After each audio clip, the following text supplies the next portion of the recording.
지난 야고보서 3장의 마지막이 어떠한 권면으로 끝나고 있는지 기억나십니까?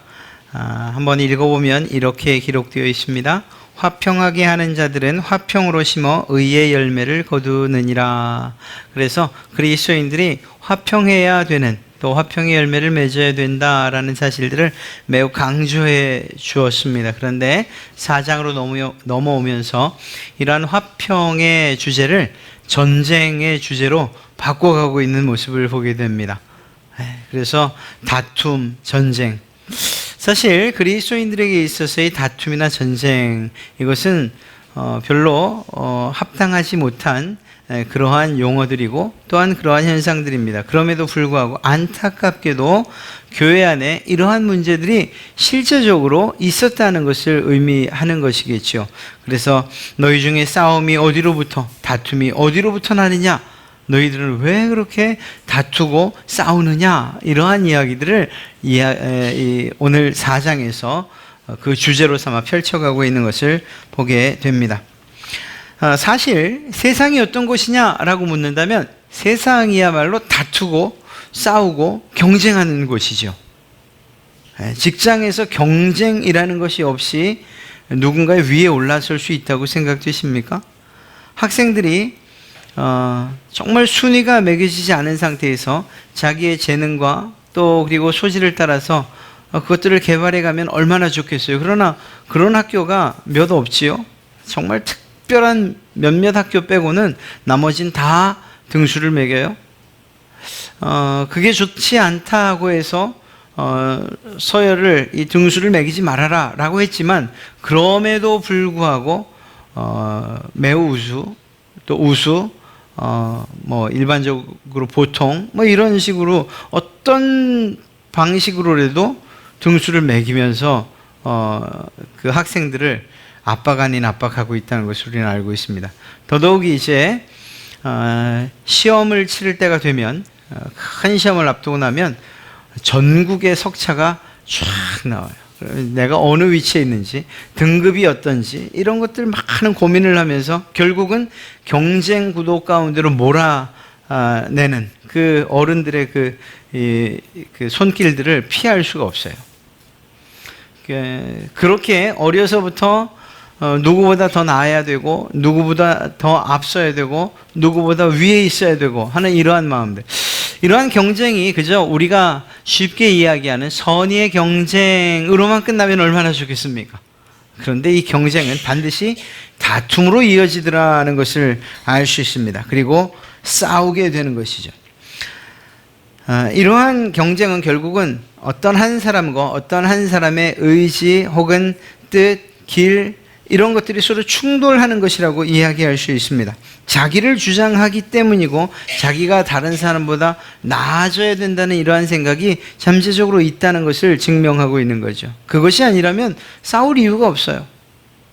자전거를 타다 보면 어떤 사람들이 나름 자기의 기록을 갖고 좀 더 잘 타게 되는가 하면, 내심 경쟁심을 가지고 있는 사람들이 조금이라도 더 잘 타게 돼요. 타다 보면 말입니다. 앞에 사람이 있으면 저는 이게 추월을 하고 싶어요. 그러면 지나쳐 가요. 그러고 나면 또 앞에 또 다른 사람이 나타나잖아요. 그러면 아무리 멀어도 또 이 제 안에 막 경쟁심이 이런 막 폭발적으로 일어나서 또 추월을 해요. 그런데 그렇게 하다 보면 아주 좋은 영향력을 저에게 미치기도 해요. 좀 더 운동이 되고 좀 더 빠른 기록들을 가지게 되죠. 그런데 어떤 분들은 그런 거 없어요. 그냥 세워라, 내워라. 여기 이 경치도 한번 보고 저 경치도 한번 보고, 여자분들은 이렇게 머리 이렇게 하면서 머리 싹 날리면서 이렇게 자전거 타기도 하고, 원피스 입고 타잖아요. 그런 친구들도 있고. 그래, 이 경쟁하는 세상 가운데에서도 그것들과는 상관없이 살고 싶어요라고 하는 이들이 없진 않아요. 네. 그런데 일반적으로는 그런 사람들을 세상은 어떻게 취급을 하는가 하면, 부족하다, 그리고 성공하지 못했다, 실패했다. 이런 식으로 보는 눈들을 일반적으로 가지고 있는. 안타까운 것은 이런 경쟁과 그러한 관점이 교회 안에도 있다는 거예요. 좋은 표현으로 하면 선의의 경쟁이라고 말하지만, 그러나 대부분의 경쟁은 자기의 이기심이나 혹은 욕심 때문에 생겨난다는 것을 알 수 있게 됩니다.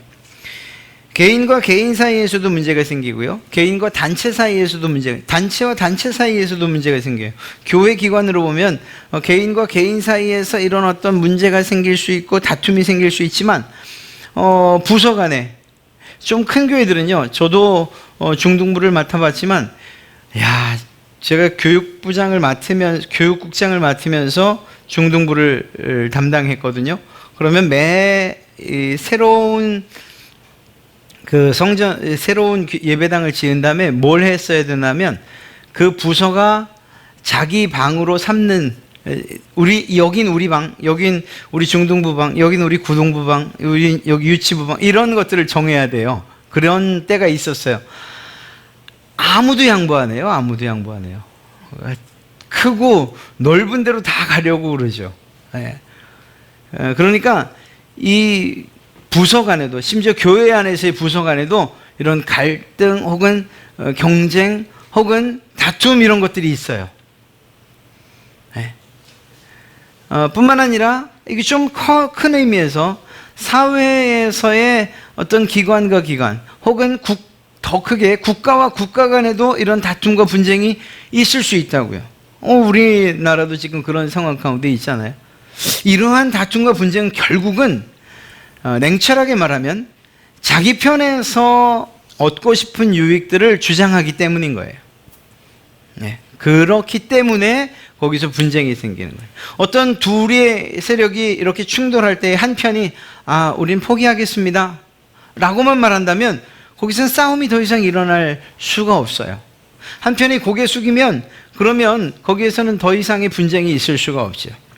교회 안에 오늘 야고보 사도가 말하는 이 야고보 사도가 사역하는 이 교회 안에 다툼이 있고 싸움이 있었다.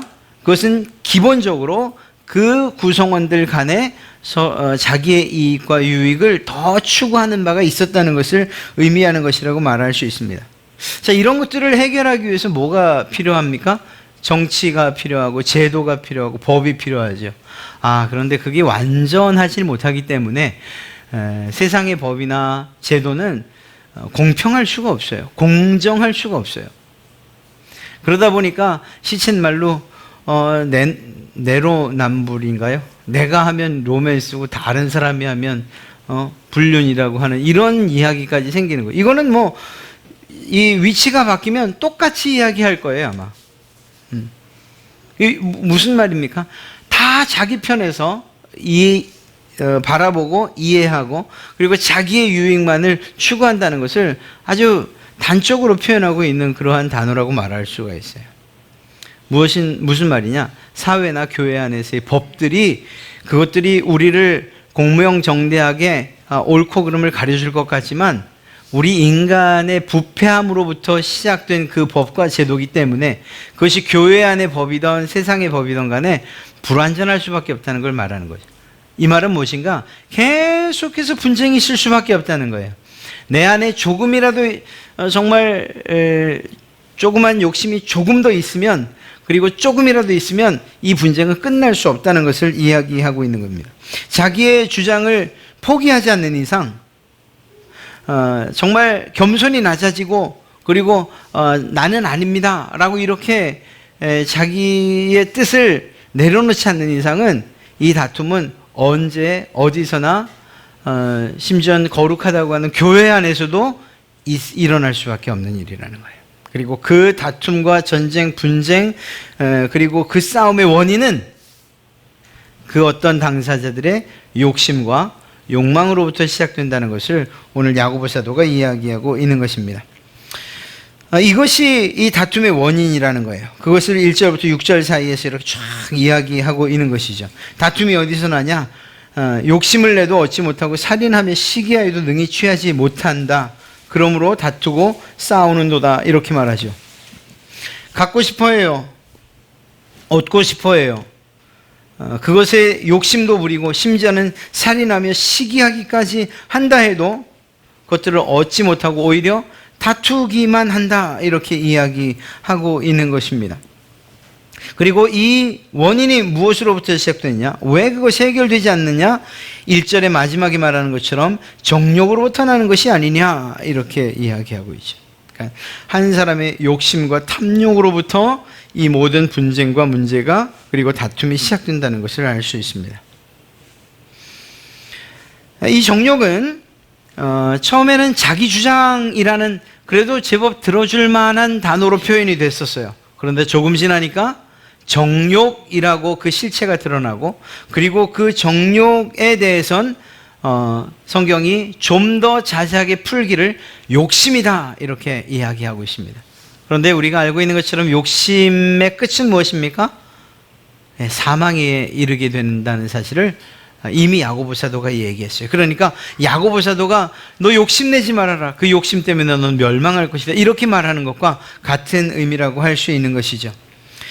이기적인 쾌락 혹은 이기적인 욕심, 이러한 정욕으로 말미암아 결국 다른 사람들과 사이에서 양보하지 못한 채, 낮아지지 못한 채 나만을 주장하는 이것 때문에 결국 충돌이 계속 일어난다는 것입니다.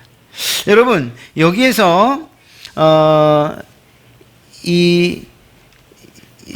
이러한 충돌과 이러한 욕심, 이것이 교회 안에도 있다고 지금 사도 바울이 말하고 있는 것입니다. 1절을 보면 너희 지체 중에서 싸우는 이라고 표현하고 있어요. 야고보 사도뿐만 아니라 사도 바울도 그랬고요. 예수 그리스도의 몸된 교회를 표현할 때에 지체들이라는 이러한 용어를 잘 사용했습니다. 즉 다시 말해 모든 교회에 속한 성도 한 사람 한 사람을 지체라고 이야기한 거예요. 제 몸에 많은, 몸은 하나지만 이 지체들, 손, 손가락, 눈, 입, 코, 이런 지체들은 굉장히 많은 것처럼 교회도 그리스도의 몸이라는 데에서는 하나됨이지만, 연합되어 있지만, 그러나 그것을 구성하는 성도들은 다 다양하다는 것을 이야기하고 있는 거죠. 다 지체라고 표현하고 있는 것입니다. 이렇게 표현하는 것을 볼 때에 지금 야고보 사도는 세상 사람들을 이야기하는 것 아니에요. 세상 사람들이 충돌한다, 싸운다, 다툰다, 이걸 말하는 게 아니에요. 교회 안에서 일어나고 있는 다툼과 싸움과 분쟁에 대해서 지금 이야기하고 있는 것을 보게 됩니다. 모든 성도들이 사실은 다 이렇게 다툼을 벌이냐? 그러지 않아요. 저희 교회만 봐도 어떤 분들은 그냥 늘 그냥 예스예요. 예, 이래도 좋고 저래도 좋고, 네, 네, 예. 사실 그 사람과 싸워서 이 다툼은 결코 일어나지 않습니다. 그런 사람도 있다고요.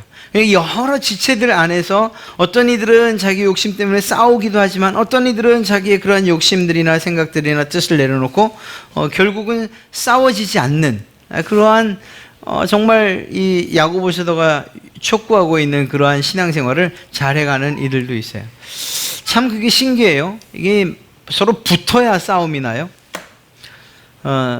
제 개인적인 얘기를 해서 정말 죄송합니다. 제가 좀 잘 삐져요. 지금도 그렇고요. 좀 잘 토라진 건 너무 귀여운 표현이고, 그냥 잘 삐져요. 그냥 혼자서 이렇게 막. 이게 결혼을 처음 했는데도 그러네요. 결혼 생활을 처음 시작했는데, 저희는 그래서 이렇게 누가 물어봐요. 싸워요? 싸운 적 있어요? 그러면 저희는 진짜로 싸운 적이 한 번도 없어요.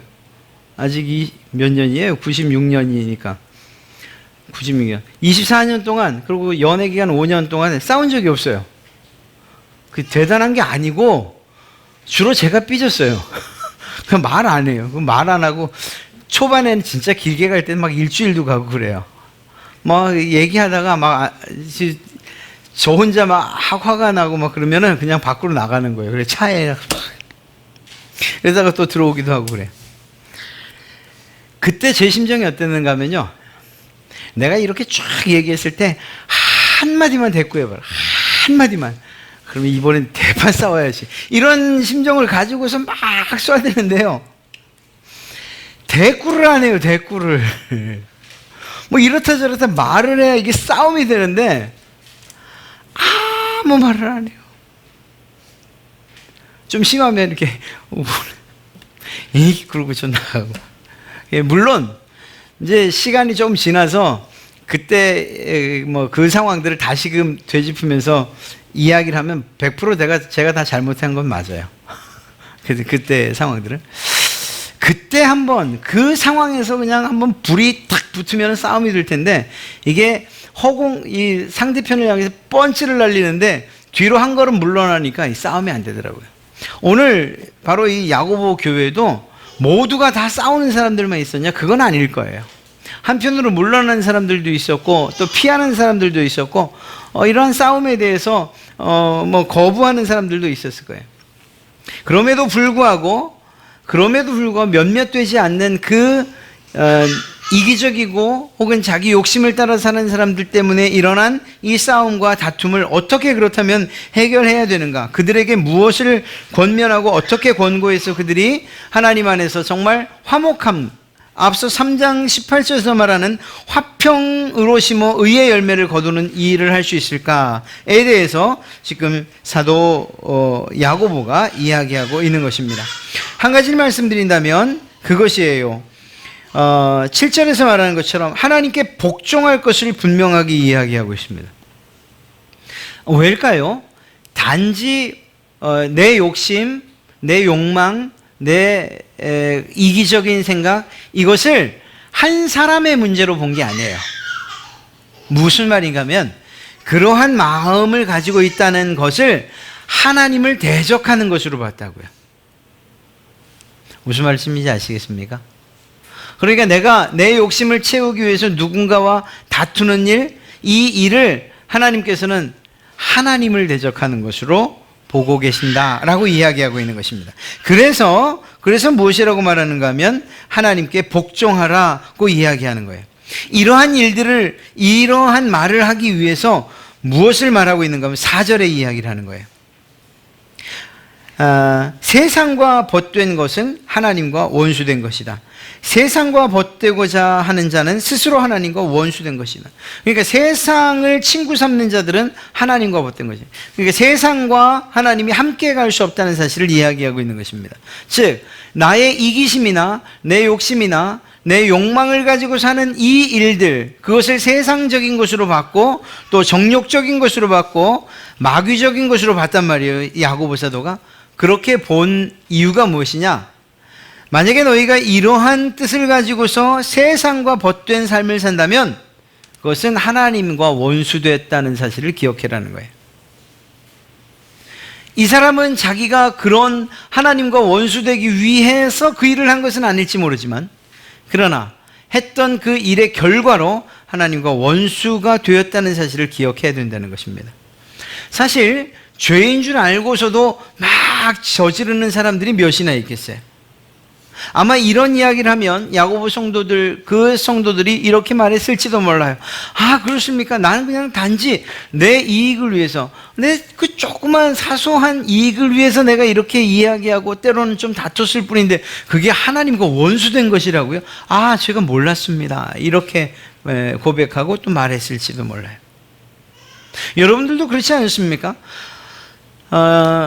정말 교회 안에서 의견이 서로 충돌할 때 있잖아요. 그래서 막 그 의견에 대해서 이렇다 저렇다 막 이렇게 이야기를 했어요.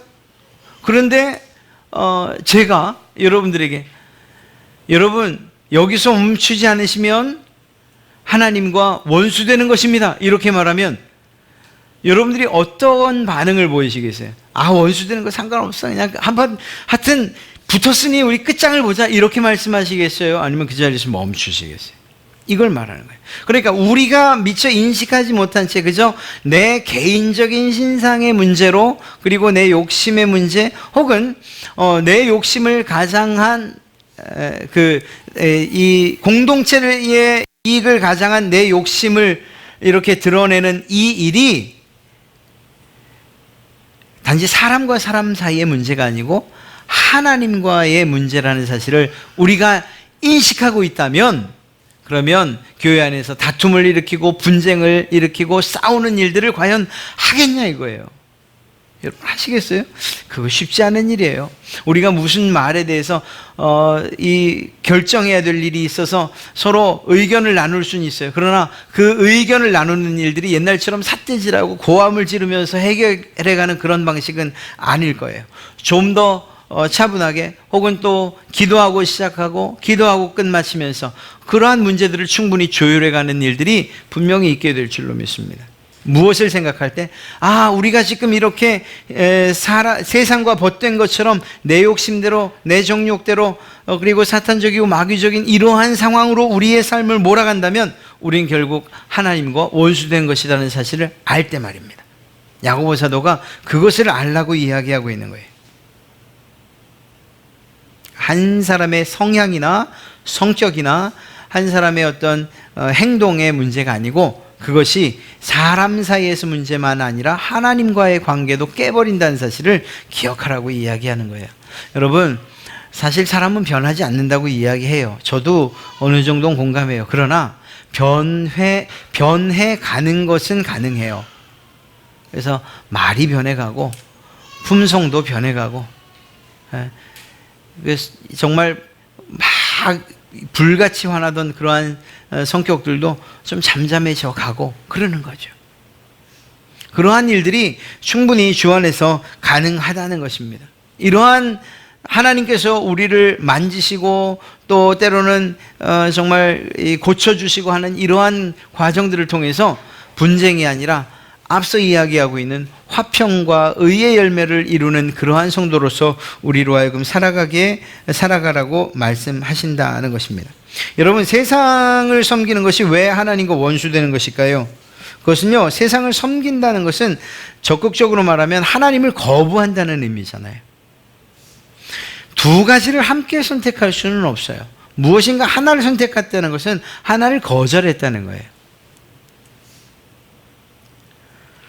어떤 한 사람이, 한 남자가 두 여자를 다 사랑할 수는 없어요. 결혼이라는 그러한 그 문 앞에 이르려면 한 사람은 한 사람에게 손을 내밀어야 되지만 한 사람에게는 거절해야 돼요. 이게 이치예요. 우리가 세상을 향해서 너 나와 친구 되자, 벗 되자라고 말하면서 하나님도 제 벗이 되어 주십시오라고 요청할 수 없어요. 이것은 이미 세상과 벗됐다, 세상의 그러한 가르침이나 그 가치관을 따라서 살겠다라고 한 이것은 제가 하나님은 섬길 수 없습니다, 거절합니다, 이러한 거부의 의사를 분명히 표한 것이고요. 안타깝게도 그러한 하나님에 대한 거부는 분명한 하나님의 다스림에 대한 반역이라고 말할 수 있습니다. 이것처럼 무서운 일이 어디 있어요? 하나님을 반역한다니.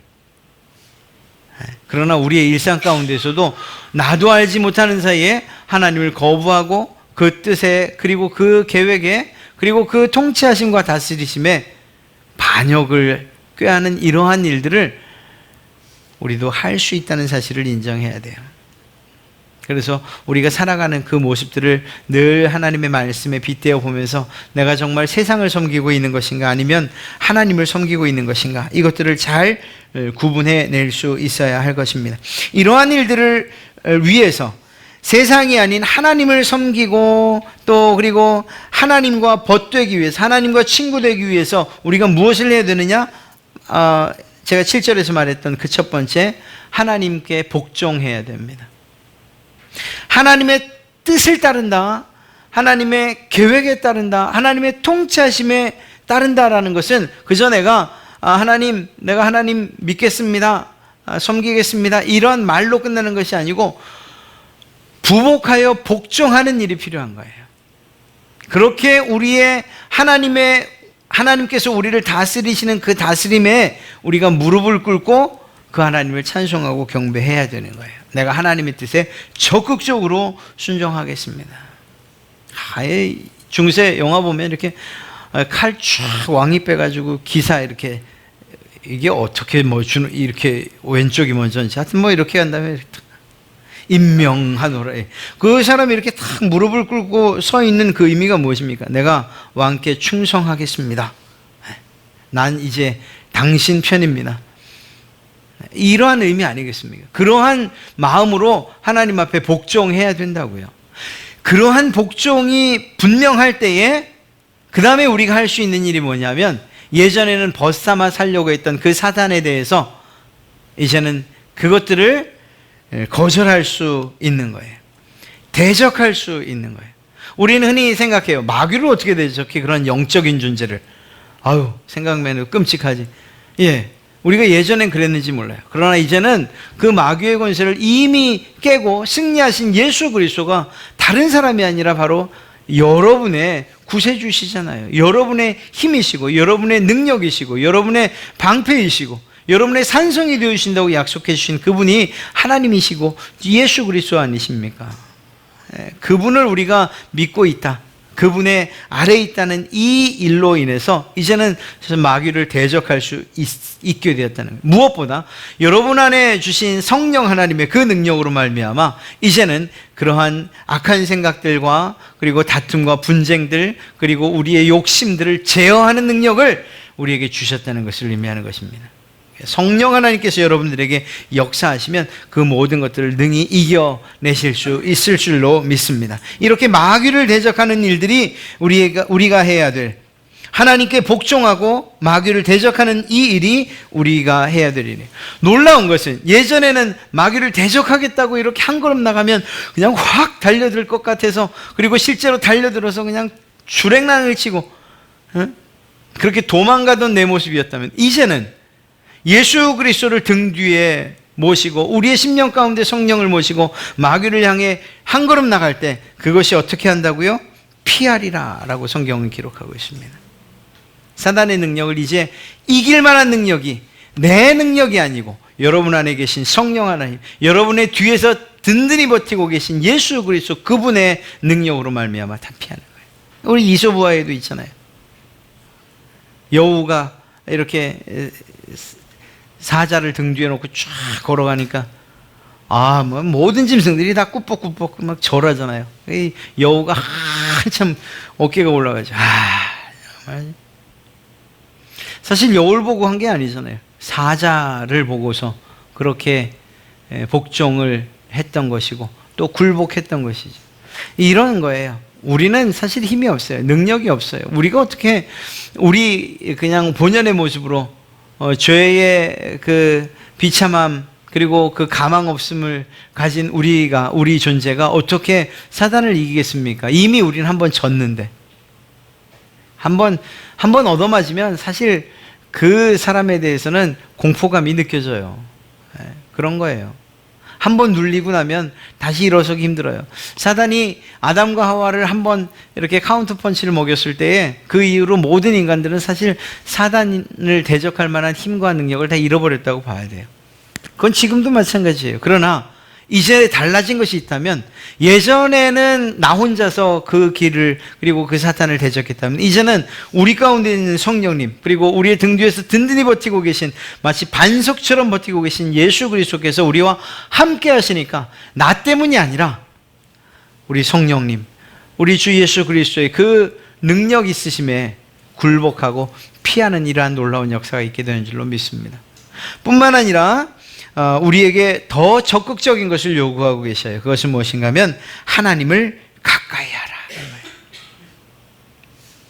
참 감사하게도 하나님을 가까이 하면 하나님께서도 우리에게 가까이 다가와 주시겠다, 이렇게 말씀하고 계십니다.